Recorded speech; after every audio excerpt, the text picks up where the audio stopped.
called Would You Believe? Would you believe that New England, playing the third hardest schedule in the AFC, will miss the playoffs this year? I don't think they're going to miss the playoffs. I do think they take a step backwards. I mean, listen, they're not going to, they're not going to sneak into this thing like they did last year. Last year, I mean, their schedule was a cupcake schedule. This year, far tougher schedule. We still don't know the component about A.J. Brown. Right. That trade, I think, is going to be possibly a big addition for the Patriots. We believe he'll be there. Yeah, okay. Shefty strongly believes he'll be there. Yeah, but I think, do they take a step back from last year? Absolutely, yes. What were you just saying about their schedule? I'm a big believer always in how the season starts. I always think every game is one game, but that opening game just sets a tone. And if you fall too far behind early on, it always feels like you're playing catch-up, and it takes a lot out of a team. I want to go over New England's schedule early on. Yeah. 3 of the first 4 games are on the road. And by the way, tough games. Right. Yeah. At Seattle, at Jacksonville, at Buffalo. Look at the records of those teams last year. Now, again, those are tough games. If you're 2-2, you're 1-3, you just feel like you're struggling to play catch-up all year long. And by the way, we think A.J. Brown will be there, but there's a lot swirling around the team right now. Of course. There's just a lot swirling around there. Yeah, that opening game, by the way, is that Wednesday night opener. The Seattle Rays, it's a rematch of the Super Bowl last year. A lot of people thought the Bears were going to be in that spot. The league put the Patriots in that spot. It's that Wednesday night opener. Seattle will raise the banner. Obviously, a lot going on. It's always difficult to play in that game. I got to play in 2 of those games on Thursday night with the Steelers, and the energy in the building, it feels like another Super Bowl. But when you look at the Patriots, you were coming off of a 4th-place schedule last year. Right. This year, you play the first-place schedule. You're going to get the NFC North. We know what the Minnesotas and the Chicagos and the Green Bays can bring to you. And then you also get the AFC West, right? So you have the Denvers, the Kansas Cities. This is a totally different schedule with different expectations. No one thought about Drake May as an MVP candidate or Mike Vrabel as a Coach of the Year candidate or this team being the type of team that could get to the Super Bowl. It's different now. You aren't sneaking up on anyone. I believe they not only take a step back, but in my opinion, the New England Patriots missed the playoffs this year based on this schedule. I know what everybody's going to say. They got 4 wins because they got Miami and they got the New York Jets. But I believe the rest of this schedule make it extremely difficult. None taken.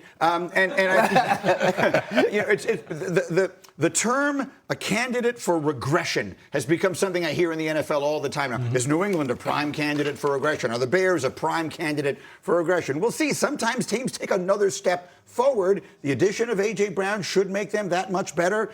I don't know. We'll see. I will believe it. I will believe New England falling apart when I see it. I still think you have to watch the game. Yeah. When you watch the playoff games, offensively, this team really struggled down the stretch against the better playoff teams. How much better does A.J. Brown make them going into the season? It was the left side of their offensive line that really struggled. The left side of their offensive line got dominated. New England played a bunch of young players last year. Yeah. A lot of young that's going to go into their second year.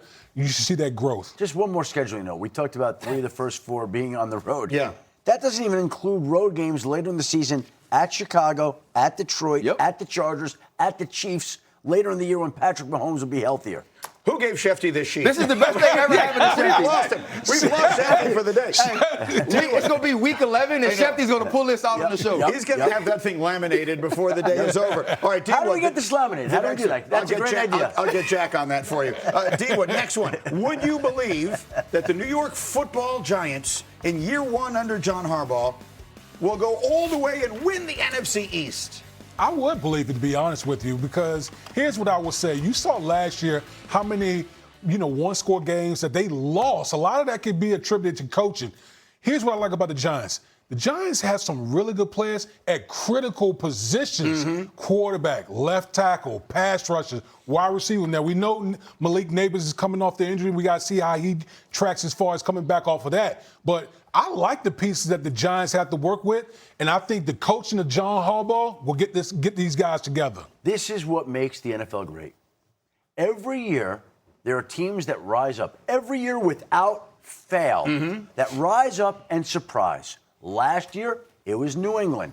They reached the conference championship game. The year before, it was Washington. They reached the conference championship game. Yep. What did Washington have? They had a new head coach, Dan Quinn. Right. What did New England have? A new head coach. What did both teams have?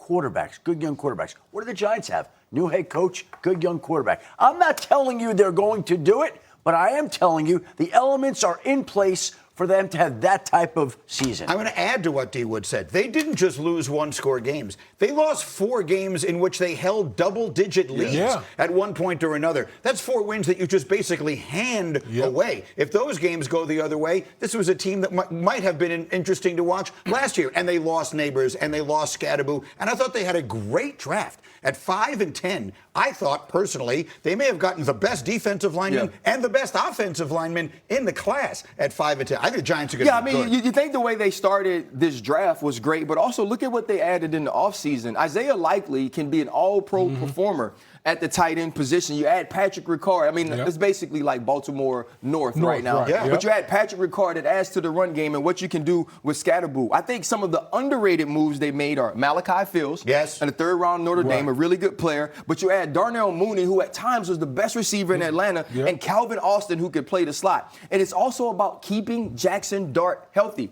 And when you think about closing games, Greeny, it's about defense. Colton Hood could have been a 1st-round pick out of Tennessee. You go and you add Arvell Reese or Darius Washington, who was a big piece of Baltimore when he was healthy.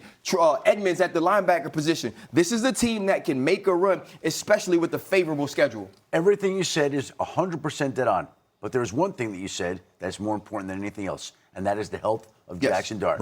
Here's a young quarterback who was evaluated for a concussion 5 times in his first 10 NFL games, including the preseason. 5 evaluations, 10 games. If that rate continues, if these types of hits continue, that's going to be a big problem. And all this progress we're talking about, all this potential goes out the window if he is sidelined. It's about, that's Matt Nagy and John Harbaugh's #1 priority and job this year is to keep Jackson Dart healthy, but Jackson Dart also has to switch his mindset, which is so difficult for these players.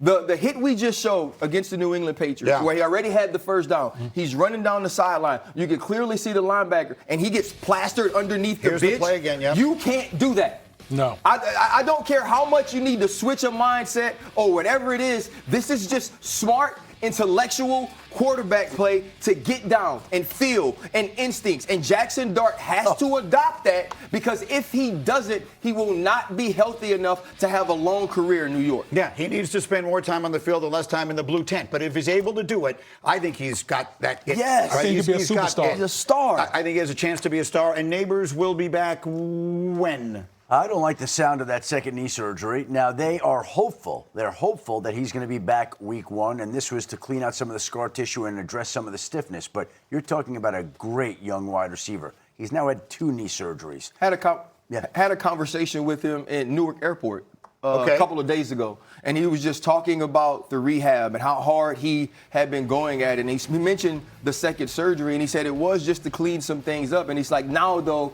it did have to start over. He's aiming to be ready for week 1. But the one piece of advice I gave him is come back when you're ready, come back when you're healthy, because what you don't want is another setback in this season.